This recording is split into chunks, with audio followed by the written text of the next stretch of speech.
अगर आप सप्लाई और डिमांड को मास्टर कर लेते हैं तो चार्ट्स देखने का आपका नजरिया हमेशा के लिए बदल जाएगा। इससे आप सिर्फ प्रॉफिट ही नहीं बल्कि बड़े बड़े प्रॉफिट भी कमा सकते हैं। इस वीडियो में हम आपको यह सब चीजें बताने वाले हैं। अगर आप सप्लाई और डिमांड को सच में मास्टर करना चाहते हैं तो मेरा आपसे एक रिक्वेस्ट है कि वीडियो के किसी भी पार्ट को स्किप ना करें। इस पूरे वीडियो में हम आपको बताएंगे कि सप्लाई और डिमांड क्या होता है, आपको इसे क्यों ट्रेड करना चाहिए, आप कैसे चार्ट्स पर सप्लाई और डिमांड जोन को ड्रॉ कर सकते हैं, और फाइनली आप इसे कैसे ट्रेड कर सकते हैं, एंट्री कैसे लेनी है और एग्जिट कैसे करना है। वीडियो के अंत में मैं आपके साथ मेरा खुद का तरीका शेयर करूंगा जिससे मैं सप्लाई और डिमांड को ट्रेड करता हूं, ताकि आप जान सकें कि मेरी स्ट्रेटजी क्या है। तो चलिए वीडियो शुरू करते हैं, जहां सबसे पहले हम basics of supply and demand जानेंगे। सप्लाई और डिमांड क्या है? बेसिकली सप्लाई और डिमांड एक एग्रेसिव सेलिंग और एग्रेसिव बाइंग होती है, बस इतना ही।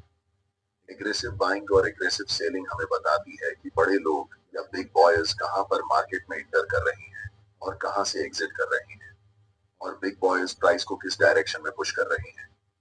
कैंडलस्टिक पैटर्न को ध्यान से देखो। ये बड़े रेड कैंडल हमें बताते हैं कि यहाँ पर एग्रेसिव सेलिंग हुई है, यानी कि यहाँ बड़े वॉल्यूम्स और बड़े मोमेंटम शामिल हैं मार्केट को नीचे लाने में। अब नेक्स्ट चार्ट पर ध्यान दें। आप यहाँ देख सकते हैं कि यहाँ पर एग्रेसिव बाइंग हुई है, जिसका मतलब है कि बिग बॉयज बड़े वॉल्यूम और बड़े मोमेंटम के साथ प्राइस को ऊपर ले जा रहे हैं। इन्हीं दोनों चीजों को आपको देखना चाहिए जब आप सप्लाई और डिमांड को ट्रेड कर रहे होते हैं, क्योंकि ऐसे मोमेंटम हमें बताता है कि स्मार्ट मनी कहां पर मार्केट में एंटर कर रही है, मार्केट को किस डायरेक्शन में ले जा रही है, और मार्केट से कहां पर एग्जिट कर रही है। और अगर आप छोटे छोटे कैंडलस्टिक्स को देखते हैं तो इसे सप्लाई और डिमांड एरिया नहीं समझना चाहिए। ये सारे स्मॉल कैंडल मार्केट के छोटे छोटे क्यूट बेबीज हैं, और ऐसे कैंडल के साथ न तो ज्यादा वॉल्यूम होता है और न ही मोमेंटम। आपको सप्लाई और डिमांड क्यों ट्रेड करना चाहिए? पहले मैं आपको बताना चाहता हूँ कि मैं सप्लाई और डिमांड को क्यों ट्रेड करता हूँ। हम उन लोगों के साथ ट्रेड करना चाहते हैं जिनके पास बहुत सारा पैसा है, जिसे हम स्टॉक मार्केट की भाषा में स्मार्ट मनी कहते हैं। और मैं भी बिग बॉयज स्मार्ट मनी को फॉलो करके प्रॉफिट बनाना चाहता हूँ। सबसे अच्छा तरीका जिससे आप पहचान सकते हैं कि मार्केट में स्मार्ट मनी कब इंटर कर रही है और कब एग्जिट कर रही है, वह है चार्ट्स पर सप्लाई और डिमांड जोन को पहचानना। जब मार्केट में प्राइस बड़े बड़े रेड कैंडल्स बनाते हुए नीचे की ओर जाती है, उसे हम सप्लाई जोन कहते हैं। और जिस लेवल से प्राइस बड़े बड़े ग्रीन कैंडल बनाकर ऊपर की ओर बढ़ती है, उसे हम डिमांड जोन कहते हैं। हम सिर्फ चार्ट पर बड़े मोमेंटम वाले कैंडल्स को देखेंगे जो हमें बताते हैं कि बिग बॉयज या फिर स्मार्ट मनी मार्केट में प्रवेश कर चुकी है। इस बात को हमेशा याद रखें कि हम रिटेल ट्रेडर्स हैं, और मार्केट के बड़े प्लेयर्स के मुकाबले हमारे पास बहुत कम पैसे होते हैं। इन बड़े प्लेयर्स के पास 500 करोड़, 1000 करोड़, 2000 करोड़ जैसी बड़ी रकम होती है। चार्ट्स को ध्यान से देखो। ऐसे मोमेंटम को देखने के बाद आपको पता चल जाता है कि बड़े प्लेयर्स, जिन्हें हम स्मार्ट मनी कहते हैं, इस लेवल पर मार्केट में प्रवेश कर रहे हैं। तो मेरा आपसे सवाल है, क्या आप ऐसी जगह पर खरीदना चाहोगे? अगर आपका जवाब नहीं है तो आप मार्केट में हमेशा के लिए लूजर ही रह जाओगे। लेकिन मुझे पता है कि आप सबका जवाब हाँ होगा, क्योंकि आप मार्केट में प्रॉफिट बनाने आए हैं, और यहाँ तो आपके सामने मुफ्त पैसे पड़े हुए हैं। आप जानते हैं कि स्मार्ट मनी के पास बड़े पैसे हैं, बड़ी पावर है, और उनके पास मार्केट को मूव करने की ताकत है। सबसे बड़ी गलती जो रिटेल ट्रेडर्स कर सकते हैं वह है ऐसे स्मार्ट मनी के खिलाफ ट्रेड करना जो आपसे अनलिमिटेड टाइम बड़ा है। अब आपको पता है कि सप्लाई और डिमांड को क्यों ट्रेड करना है। अब हम जानेंगे सप्लाई और डिमांड जोन को चार्ट्स पर कैसे अब हम जानेंगे कि सप्लाई और डिमांड को चार्ट्स पर कैसे पहचान सकते हैं। पहला तरीका यह है कि ट्रेड में आपको तभी एंट्री लेनी है जब आपको कम से कम 3 मोमेंटम कैंडल्स दिखें। हो सकता है कि एक मोमेंटम में 4-5 बड़े कैंडल्स हों, लेकिन कम से कम 3 तो होना ही चाहिए, तभी हम ट्रेड में एंट्री ले सकते हैं। जैसे कि इन 3 मोमेंटम कैंडल्स को देखो। ध्यान रखना कि ऐसे छोटे कैंडल्स को सप्लाई और डिमांड मत समझना। इस एग्जाम्पल में हम इन 3 ग्रीन मोमेंटम कैंडल्स का इस्तेमाल करेंगे। दूसरा चीज आपको यह करना है कि ऐसे एरिया ढूंढना है जहां से मोमेंटम शुरू हुआ है, और उन तीनों कैंडल्स के जस्ट प्रीवियस वाले कैंडल पर हम एक रेक्टेंगल बॉक्स ड्रॉ करेंगे।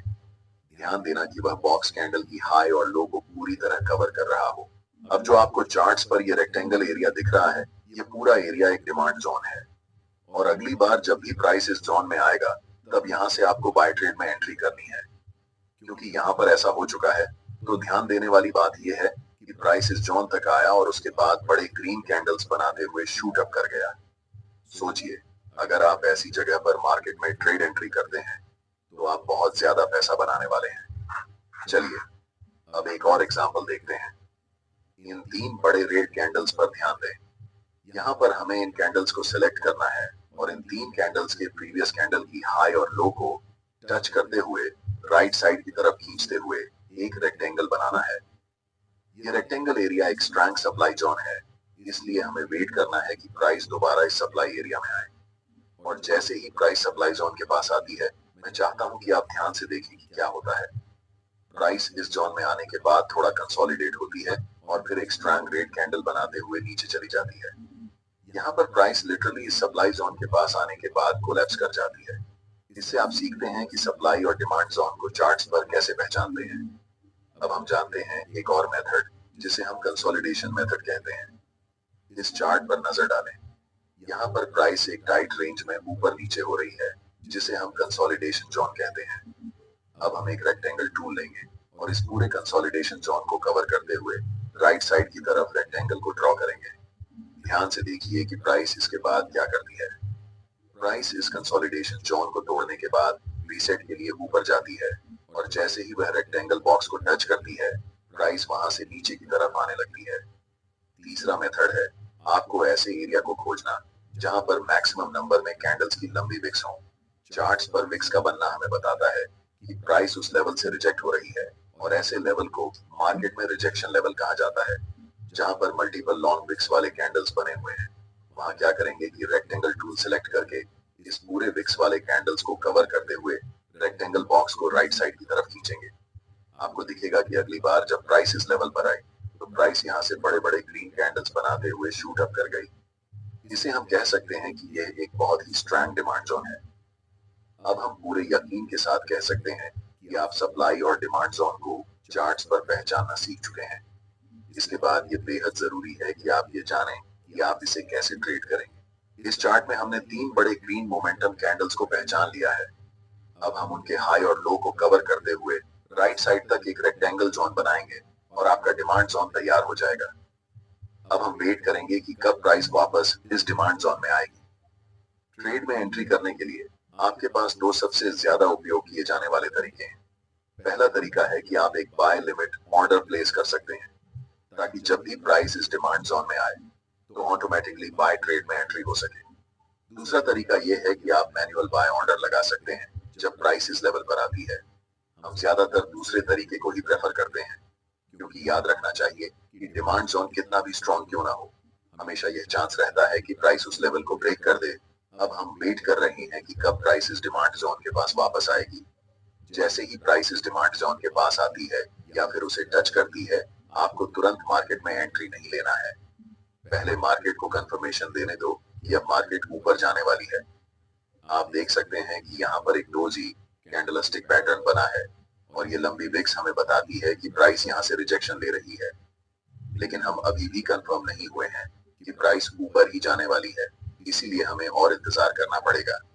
जस्ट नेक्स्ट कैंडल एक बड़ी बुलिश कैंडल फॉर्म होती है और हम यहाँ पर कंफर्म हो जाते हैं कि मार्केट अब यहाँ से ऊपर जाने वाली है, क्योंकि ये बुलिश इंगल्फिंग कैंडल हमें बताती है कि मार्केट में स्मार्ट मनी बाइंग पोजीशन बना रही है। और आप जानते हैं कि स्मार्ट मनी की एंट्री के बाद प्राइस सुपर फास्ट स्पीड से ऊपर जाने वाली है।